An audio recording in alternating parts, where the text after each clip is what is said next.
Bonsoir à toutes et à tous, ravi de vous retrouver sur 8 Mont Blanc. Nous sommes le mardi 20 août 2024, il est 18 h. C'est l'heure du journal tout en images, préparé par la rédaction. Voici les titres. Cap en début d'édition sur le lac d'Annecy et ses plages, où la sécurité a été renforcée cet été avec un dispositif inédit. Pour relever les infractions tout en protégeant la population, des mesures indispensables ont été mises en place pour faire face à un important flux touristique. Et puis la 7e édition de Tokissime, le festival de la cuisine de montagne se prépare. 2 mois avant la réunion des chefs étoilés et autres meilleurs ouvriers de France, un jury avait la lourde tâche ce mardi de s'occuper des qualifications au concours de la meilleure fondue de Megève. « 9 h ce mardi matin, la patrouille de la gendarmerie commence sa ronde sur les rives du lac d'Annecy. Cette brigade à vélo fait partie du nouveau dispositif mis en place cet été par la préfecture en partenariat avec la ville. L'idée, c'est d'ouvrir un bungalow sur les rives du lac, à proximité de la plage d'Albigny. Et en fait, l'idée, c'est d'avoir un poste avancé de gendarmerie et de police nationale pour être au plus proche de la population, être réactif et être agile. Idée émanant du terrain, cette action matérialisée par ce bungalow permet de renforcer la sécurité sur le périmètre stratégique du petit port, souvent pris d'assaut durant la période estivale.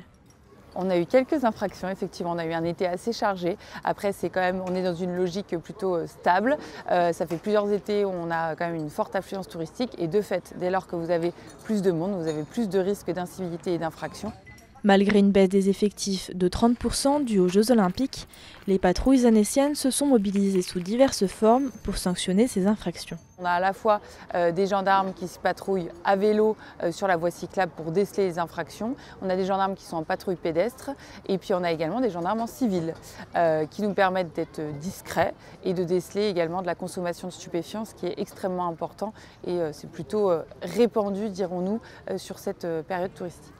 En plus de faire respecter l'ordre, cette opération permet également de développer une proximité avec le public, venant spontanément demander des renseignements ou dénoncer des comportements suspects.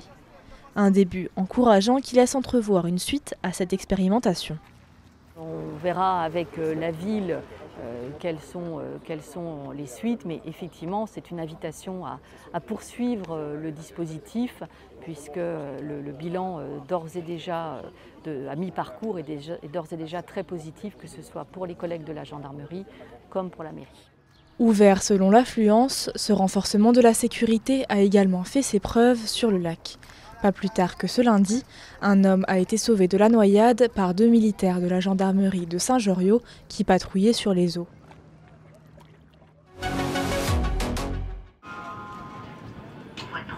Attention au départ des trains. Des voies, des quais, des horaires de départ et d'arrivée, tout laisse à croire que c'est une vraie gare. Et pourtant, nous sommes au Swiss Vapeur Park. Situé dans la commune du Bouvray, ce parc de près de 19 000 m² offre un voyage à travers la Suisse, mais en version miniature. Et pour la visiter, il y a 2 possibilités, à pied ou à bord d'un train.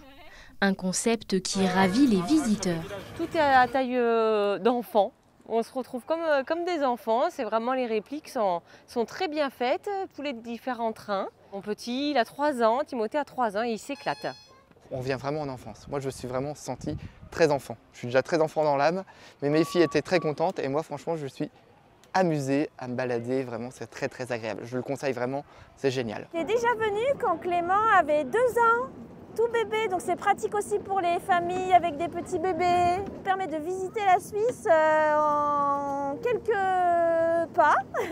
Au total, ce sont plus de 2 km de voies qui traversent le parc, laissant découvrir les ouvrages d'art ferroviaire, la flore, ainsi qu'une trentaine de bâtiments à taille réduite, comme celui du Château d'Aigle, de l'église de Sanen ou encore des halles de Neuchâtel. Ici, on se trouve dans notre village, le village du Swiss Vapeur Park, dont vous avez la gare juste à côté, qui est disposée de effectivement différents monuments suisses, qui sont pour la plupart des réalisations faites par des gens soit de la région, soit d'un peu plus loin, et qui sont effectivement pour la plupart des bâtiments, des répliques de bâtiments réels. Créé dans le canton de Vaud à Aigle, ce parc était, à l'origine, réservé à un groupe de passionnés de trains.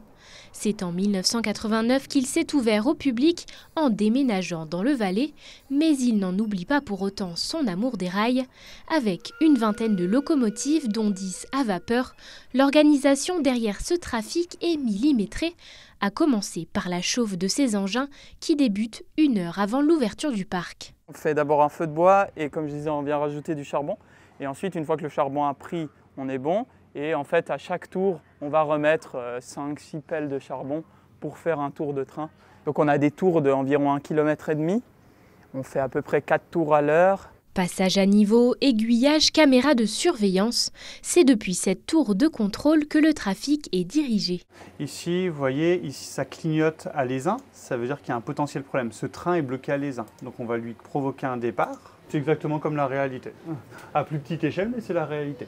Aujourd'hui, il y aura entre 12 et 14 trains sur le réseau. On a un réseau de plus de 2 km de voies. Il y a 12 à 14 trains avec 4 parcours différents. Ouvert de mars à novembre, le Swiss Vapor Park accueille près de 150 000 visiteurs par an et compte bien se développer davantage, notamment avec la création d'un nouveau train électrique ainsi qu'un musée en 2026.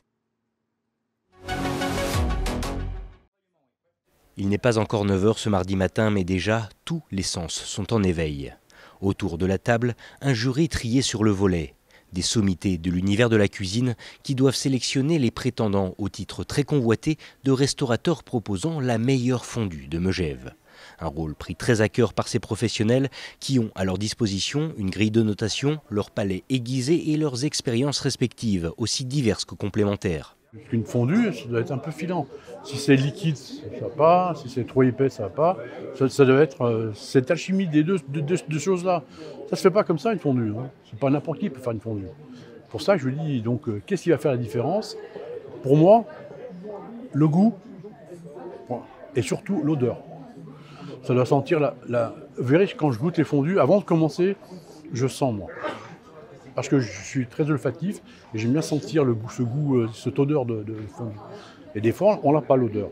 Quand on n'a pas l'odeur, souvent on n'a pas le goût.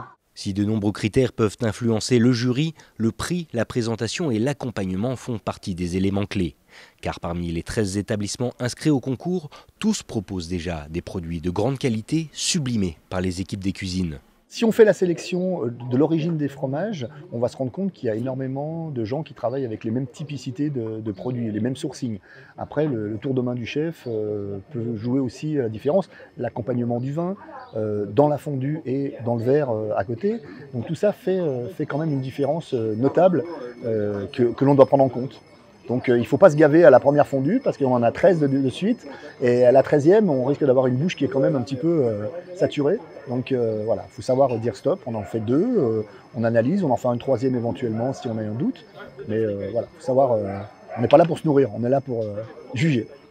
Il faut dire que dans le petit monde de la gastronomie mejevane, tout le monde se connaît. Un microcosme qui se retrouvera d'ailleurs d'ici 2 mois à l'occasion de Tokissim, le festival de la cuisine de montagne, qui fête cette année sa 7e édition. Un moment de partage et au cours duquel se déroulera la finale du concours de fondue. J'ai déjà auparavant participé à ce concours et du coup je le prends vraiment comme quelque chose de convivial et d'amical. Avant le côté concours. Tokissim, c'est un peu ça, c'est un peu une réunion de chefs, de personnalités très conviviales et autour de la bonne gastronomie. Et c'est aussi le petit temps de pause pour que tous les chefs se retrouvent et on fait pas mal la fête, on discute avant la grosse saison d'hiver, donc franchement c'est un très beau rendez-vous à Megève. Un incontournable du calendrier qui rassemble de nombreux chefs et qui met en valeur la cuisine de nos montagnes, voire qui l'améliore. Je pense que tous les sélectionnés aujourd'hui font des produits de qualité. Voilà. Ça a permis aussi de prendre une vraie conscience, de se dire les gens, tiens, on va faire un concours. Donc quand on fait un concours, on essaye d'élever le niveau et quelque part, ça élève le niveau pour tous. Donc ne serait-ce que le fait de participer, c'est le principal pour améliorer la qualité des produits. Parmi les 13 prétendants, seule une poignée seront donc retenus pour la grande finale. Un dénouement que beaucoup attendent déjà avec impatience et qui sera révélé au cours de Tokissim du 18 au 20 octobre prochain.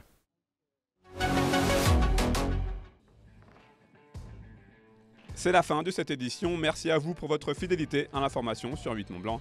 Merci à toute l'équipe pour son aide. Tout de suite, c'est la météo de Thierry Paume. Prochain rendez-vous avec l'information sur 8 Mont-Blanc mercredi à 18 h avec un nouveau journal. Passez une très belle soirée. On se quitte en images et en musique avec la tournée FIS Experience Series de Thonon-les-Bains. Près de 300 riders locaux et internationaux s'en sont donnés à cœur joie ce week-end sur les différents modules installés place de Crète pour les 4 disciplines BMX Freestyle Park, Skateboard Street, Trottinette Street ou encore Roller Freestyle Park. Et les athlètes français ont brillé avec plusieurs victoires. Prochaine étape pour la FIS Experience Series du 30 août au 1er septembre au Havre en Normandie.